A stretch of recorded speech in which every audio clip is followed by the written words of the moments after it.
Kita kembali lagi. Selanjutnya saya akan menjelaskan tentang sebuah aliran energi ya. Nah, dalam aliran energi ya, yang perlu teman-teman ketahui dulu, biasanya aliran energi itu adalah sebuah perpindahan energi dari satu trofik ke trofik selanjutnya ya.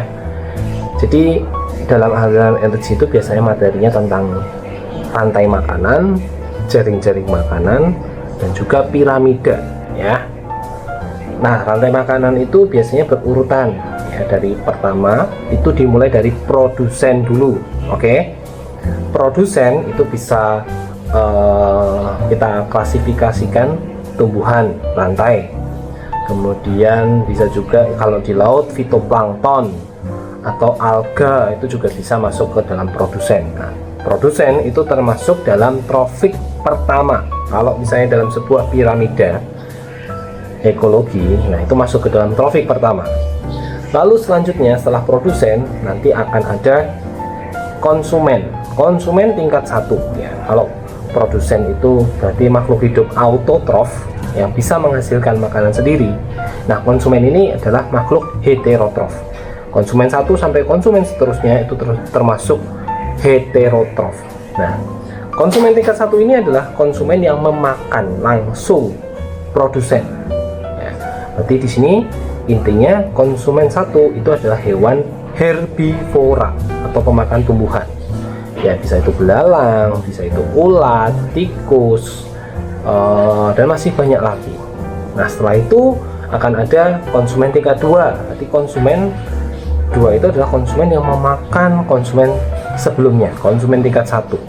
Nah, di situ dan seterusnya nanti akan terjadi peristiwa saling memakan, yaitu peristiwa predasi ya. Nah, ketika makhluk-makhluk hidup itu akhirnya mati ya, makhluk hidup itu kita simbolkan sebagai makhluk organik yang memiliki zat organik, karena penyusun makhluk hidup itu kan komponennya adalah komponen karbohidrat, protein, dan juga lemak. Nah, itu termasuk ada zat organik. Nah, nanti ketika makhluk heterotrof tersebut mati ya, pasti nanti zat organik tersebut akan diurai ya, oleh pengurai ya. Peristiwanya namanya dekomposisi. Nah, yang bisa mengurai zat organik tersebut ada dua, ada detritivor dan juga decomposer. Detritivor ini makroorganisme ya, saya jelaskan lagi. Makroorganisme berarti hewan-hewan yang ukurannya masih bisa dilihat oleh mata ya, contohnya semut, cacing, rayap, belatung, dan sebagainya. Sedangkan decomposer itu mikroorganisme seperti jamur, bakteri ya, dan sebagainya. Nah, nanti peran dari pengurai ini, dia akan mengurai zat organik tersebut ya, akan ya zat-zat organik itu akan dipotong-potong ya, kayak gampangnya seperti itu, akan menjadi zat yang lebih dari kompleks menjadi sederhana. Nah, ini zat sederhana ini kita sebut sebagai zat anorganik. Yang zat anorganik itu nanti wujudnya sudah sangat sederhana, ada unsur karbon, terus kemudian unsur nitrogen, fosfor. Nah, dan ini nanti zat anorganik ini dikembalikan lagi ke tanah dan dipakai oleh produsen, oleh tumbuhan untuk melakukan proses fotosintesis dan pertumbuhannya. Nah, seperti itu. Nah, jadi jika nanti teman-teman waktu DT kemarin menemui soal ya, kalau pada sebuah ekosistem itu disemprotkan insektisida ya, dari katanya insek itu artinya serangga, berarti yang berpengaruh itu pasti serangganya ya. Serangga itu bisa kayak ulat, belalang ya. Tapi tikus nggak akan mempan karena insektisida itu untuk serangga. Beda cerita kalau misalnya saya balik pertanyaannya, pestisida yang digunakan, pestisida itu untuk tikus, jadi yang akan mati adalah tikusnya. Jadi teman-teman harus jeli ya, teliti dalam membaca soal. Yang saya minta itu insektisida atau pestisida atau malah keduanya ya. Jadi nanti di situ akan mempengaruhi ketika pestisida dan insektisida disemprotkan, ya pastinya tikus, belalang, ulat akan mati. Nah, tikus, belalang, dan ulat itu menempati trofik kedua, yaitu konsumen tingkat 1, yang artinya dia memakan produsen secara langsung. Nah, ketika konsumen 1 ini hilang, ya otomatis tanaman produsen ya dia akan meningkat, ya mengalami peningkatan, karena ya dia nggak ada yang makan, para predatornya sudah habis, sudah mati terlebih dahulu, ya seperti itu tuh. Jadi itu cara membedakannya. Nah, kemudian untuk yang lainnya ya, nanti teman-teman juga misalnya ketemu soal seperti jaring-jaring makanan ya, kemarin juga ada soal di DT tentang jaring-jaring makanan, itu kan sangat kompleks sekali. Nah, teman-teman misalnya diminta untuk mengurutkan ya, mencari manakah dari jaring-jaring makanan tersebut yang memiliki keanekaragaman yang paling tinggi. Ya, kamu kelompokkan dengan menggunakan piramida tersebut. Misalnya produsen atau trofik 1. Nah, di sini kalau di jaring-jaring makanannya, gambarnya ini tumbuhan 1, ada tumbuhan 2 dan tumbuhan 3. Berarti ada 3 organisme. Terus kita lihat ke trofik kedua ada berapa? Ada tikus, ada belalang, kupu-kupu ya. Dilihat dari anak panahnya itu ada 4 organisme yang memakan produsen. Ya, itu berarti masuk ke dalam trofik kedua. Nah, untuk trofik ketiga ya, ini kita lihat trofik ketiga itu berarti dia harus memakan konsumen pertama. Ya, di sini ada banyak nih, ada burung, ada capung, ada katak ya, karena katak langsung makan belalang, capung memakan kupu-kupu ya, ular juga bisa, elang juga bisa, serigala juga bisa. Jadi ada 6 hewan yang masuk ke dalam trofik nomor 3. Nah, jadi kalau dilihat mana yang paling beraneka ragam, keanekaragamannya paling tinggi adalah trofik nomor 3 ya. Jadi di sini hewan yang trofik 3 paling banyak keanekaragamannya, tapi masih ada juga trofik keempat. Kalau dilihat di sini trofik keempat berarti ada capung dimakan katak. Oh, berarti katak bisa masuk dalam trofik keempat. Ular juga bisa masuk trofik keempat. Nah, seperti itu. Karena dilihat dari anak panahnya, ular memakan katak. Nah, sebelumnya katak memakan belalang. Nah, itu berarti ularnya trofik keempat.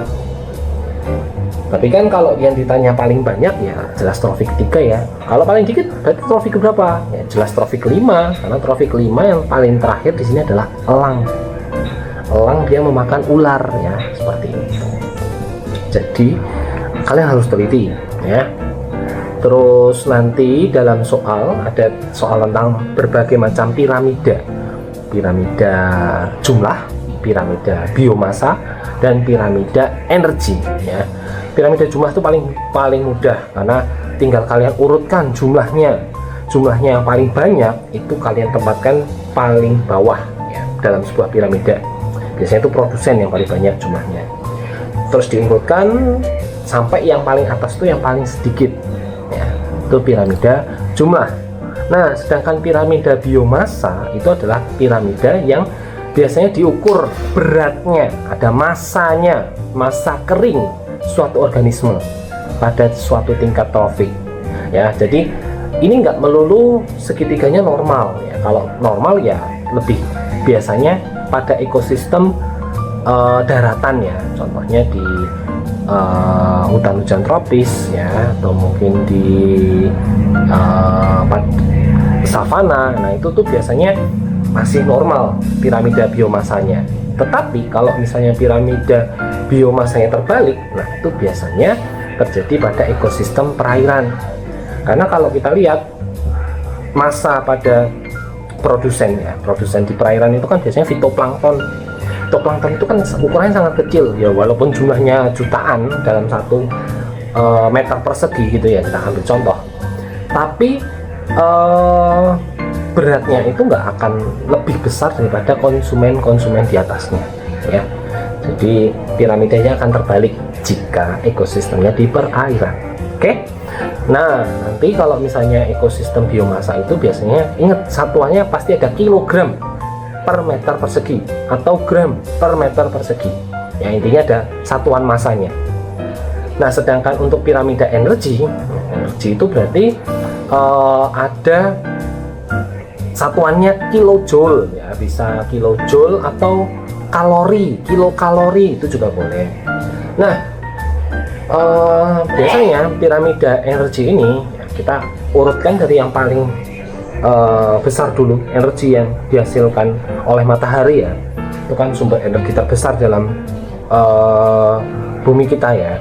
Nah, itu nanti energi yang dihasilkan oleh matahari itu tidak 100% bisa diserap oleh produsen tumbuhan. Biasanya hanya 1% saja. Jadi misalnya